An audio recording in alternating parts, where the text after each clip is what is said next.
Hi, I'm Sarah Gabrielle Barron, and I'm coming to you from Nadominus Manitoulin Island, which is Anishinaabeg First Nation territory in the electoral district of Algoma, Manitoulin, Kapuskasing. And I am hoping to become Vice President English on federal council for the Green Party of Canada. And I have stated publicly that, in my opinion, the Green Party of Canada is under attack from its leader. And that's a very bold statement to make. And it's a very difficult statement to make. I was really excited when Annamie Paul became our leader. We were all really excited. Um, the members that I've spoken with, many of them only know bits and pieces of the chronology of events over the past 10 months. And so this is just my attempt to provide some transparency, as much transparency as I can, and let members make their own decision on how they feel. I don't want to try to unduly influence anybody one way or the other. I just want people to know.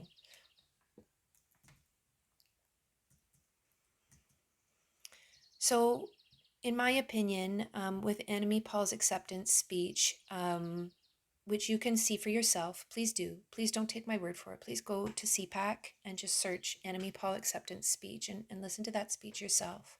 But in my opinion, she did not reach out to the other candidates. And and I believe it must have been done on purpose in light of everything else that's happened. When she did not reach out to the other candidates in her acceptance speech and after her acceptance speech, a lot of potential energy was really lost. It was a really exciting leadership race for us Greens. There were a lot of really amazing candidates.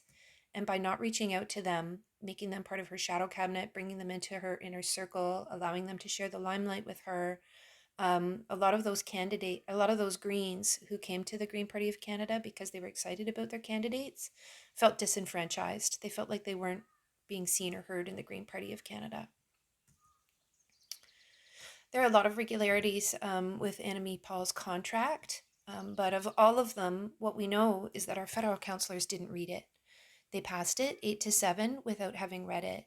And I have a real problem with that. And as if I do make it onto federal council, then I will take issue with that. And I believe that they should have read it. I just believe that's good practice. You don't pass something as important as that without reading it first. So there are things that a lot of people are questioning, like how much she's paid. We don't know. There is one news article that says she's paid more than an MP. I don't know how the news got that information. But we do need to ask ourselves what evidence we see of what kind of powers was given to Annamie Paul in that contract, and we need to think really deeply about that and why that happened. Why did our federal councillors feel like they had to agree to a contract that they weren't allowed to read? What is the attitude happening in camera sessions?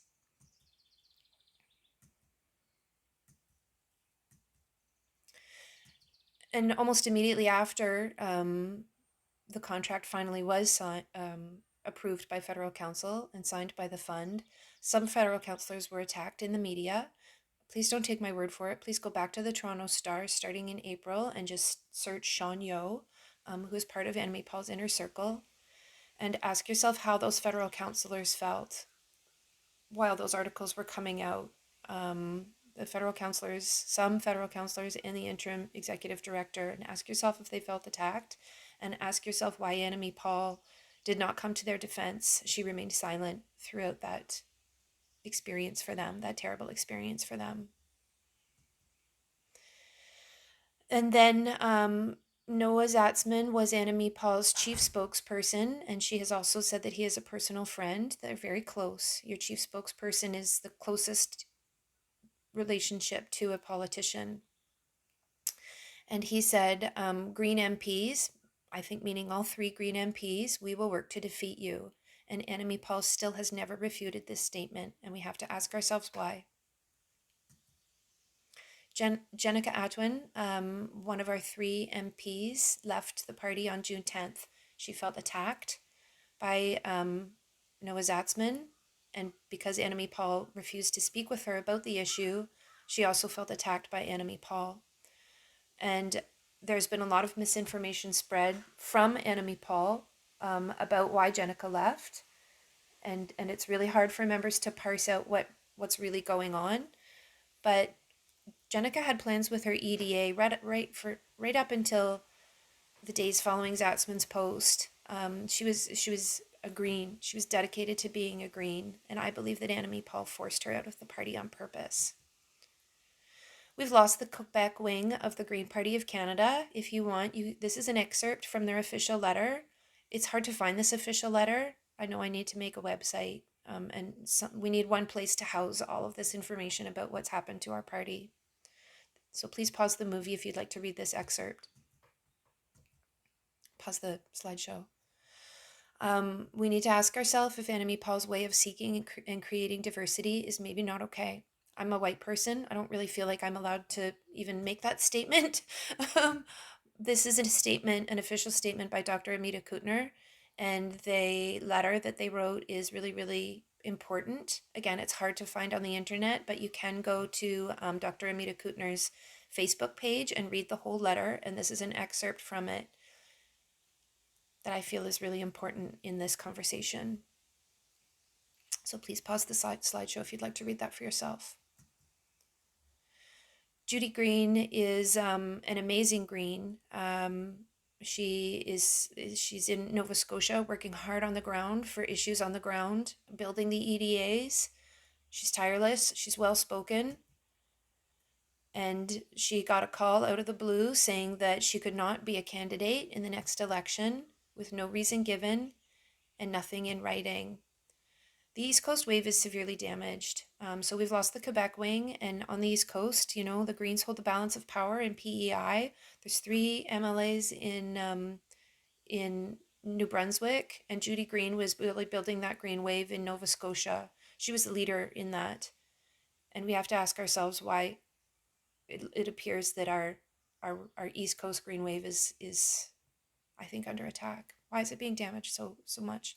Why are people like Judy Green not being brought forward as leaders by Annamie Paul? Why is she not sharing? So after Jennica Atwin left the party, or was forced out of the party, some federal councillors started to enact 2.1.5.3 because they had received so many emails. They'd received a lot of emails from members. I've heard between 600 and 2,000 emails from members. So that's their job, to represent members, and they had to do this. Unfortunately, a draft of their complaint was leaked. And so this is what they said. She has attended few council meetings and when in attendance has displayed anger in long, repetitive, aggressive monologues that has failed to recognize the value of any ideas except her own, acting in a manner not in compliance with the leader's role and responsibilities as outlined in the Constitution, bylaws, and codes of conduct of the Green Party of Canada. So this is a real he said, she said, right? Because it's all in camera and we don't have access to it. And this was just a draft, which the federal councillors later retracted. We don't know exactly what complaint or formal complaint was given to Annamie Paul. We just know what we've heard in the news. So it's very difficult as members to parse out what really happened at that terrible meeting. But we do know that some federal councillors feel this way about Annamie Paul and the way that she behaves in camera. The draft letter also went on to say Annamie Paul has rejected transparency, stating that transparency is not the way to go. And that leaked transcript is on Reddit, and I'm new to Reddit, and I just reposted it in Green Party of Canada supporters Facebook page, which is not an official part of the party. Immediately after that meeting, 2 federal councillors quit. I'm not going to say their names because I feel sorry for them. I feel like they've just had enough. Annamie Paul recused herself from that in-camera session, but 2 of her supporters, Corey Sheffman and Victoria Galea, were in that really long in-camera session. And if there really is bullying and threatening by lawyers towards federal councillors, then this is the law that we should probably be aware of. Oh, this is hard. Annamie Paul, this is really hard to find this information, but I think that a lawyer of Annamie Paul's or from the Green Party, I don't even know, gave a cease and desist letter. I'm not entirely sure what that means. Gave a letter that is like that to a federal councillor, and I'm not going to name that person again because I just feel like they're being attacked and besieged. So we need to ask ourselves whose money is paying for these lawyers, and we need to ask ourselves, does the Green Party fund that handles the money for the party, does it need to retain lawyers to protect federal councillors from the leader? Which is an outrageous statement. To even have to pose that question is absolutely outrageous. And I think that in pretty much any political party, it never would have been allowed to get to that point. And I don't understand why the Green Party of Canada and some federal councillors and some Greens continue to support Annamie Paul. Well, I do. I do understand because she's amazing. She's well spoken. She's representing diverse voices. She's representing equity, diversity, and inclusion. And we all want that to happen. And we're nice people, and we don't like to attack. We want to be peaceful. Nonviolence is one of our 6 key principles, but so is transparency.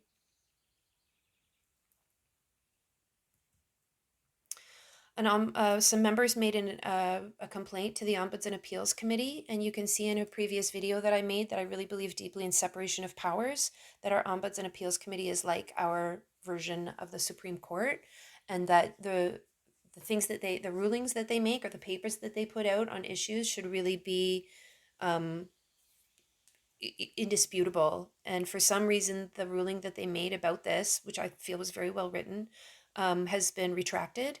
And we need to ask ourselves who is meddling in the Ombuds and Appeals Committee. There's a lot of it should be completely transparent about what's going on, and it is not. And I will try to find out some more information and do another video about this for members. So after 10 months, we have no deputy leaders, no shadow cabinet, no collaboration on the election platform. We don't know who she's working with. There's total opacity around that. There's no transparency. And we only have a handful of candidates confirmed, and we are not election ready. And I'm asking myself if that's done on purpose. I'm sure that the shadow cabinet is going to be revealed soon.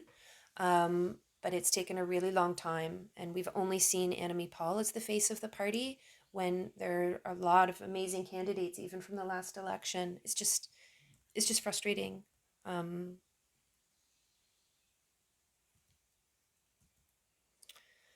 So we've got a lot of candidates pulling away, and we've got EDAs pulling away from the party. After very serious consideration of recent events, I've decided not to move forward with the nomination contest in ESS. I'm concerned that recent events are not consistent with Green values. And that was kind of the official statement by this woman, Dr. Lisa Gunderson, who was a candidate for Esquimalt Saanich Suk. We don't really know exactly what her concerns are, so we have to guess. And we have to ask ourselves this question. All of these terrible things have happened, and we need to ask ourselves if it's worth it going into an election to potentially allow this to continue. We've had 3 federal councillors quit. We've had 1 MP quit. Just taking a look around, I mean, I don't have evidence of this, and I will be asking the fund to please provide evidence of this, but I am under the impression that we are really bleeding members and that we are really bleeding donations. In my opinion, Annamie Paul has broken our constitution, 7.3.13, which says that politicians, our leaders, must not contradict our member-approved policy. We are not election ready. I think I've heard that we have EDAs deregistering, and I'm working with Elections Canada, and I'll let you know if EDAs actually are deregistering. We've lost the Quebec wing. There's severe damage in that green wave in the Atlantic region. Overall, our image is severely damaged in the public eye, and it is going to take a long time to try to repair that. And you have to ask yourself if Annamie Paul is the right person to lead us into that, the repair stage after everything that's happened in the past 10 months. She's also on record saying she doesn't want a general meeting. And participatory democracy is one of our key principles, and the general members are supposed to control the party. And general meeting is where that really truly happens. So I am not sure if this is what happens next, but like I said, I want to provide as much transparency as I can. So in some form or another, we don't know if it happened in that meeting or afterwards, Annamie Paul has been given a formal complaint. So I'm pretty sure that 2.1.5.3 has been satisfied. And so 30 days later, I'm thinking there is supposed to be a vote of no confidence on July 20th. So please do email your federal counselors directly. Don't use council@greenparty.ca because they're not allowed to respond to that. Apparently, I've just learned that. You have to email them their name at greenparty.ca. And in my opinion, we need to assume that emails are being read and we're not sure by whom. We're not sure in the Green Party of Canada who has access to at greenparty.ca emails. So I'm not entirely sure what's going to happen at general meeting. I will try my best to make another video for you. I need to consult with other Greens who understand our Constitution better than I do. And so I will try to make another video for members. I don't want anyone to feel confused or upset or afraid about what's going to happen at the upcoming general meeting. Please don't leave the Green Party of Canada. Please, you don't need to be active, but please stay a member for now. We need your vote for who you think should be on federal council, and we need your vote on the amazing policies. We have 90 proposals, around 90 proposals in front of us. You can look at them on the website or on Green Party or greensconnect.ca. And please stay as a Green for now. So that is the end of my presentation, and I just want to say thank you to the members for at least hearing what I have to say, and recognizing, please, that it is not an easy thing to say. I really feel badly criticizing Annamie Paul. I really had high hopes for where she was going to take the party, and it's been a really difficult 10 months, and I'm scared. I don't like making these statements, and I feel like I'm probably going to be attacked.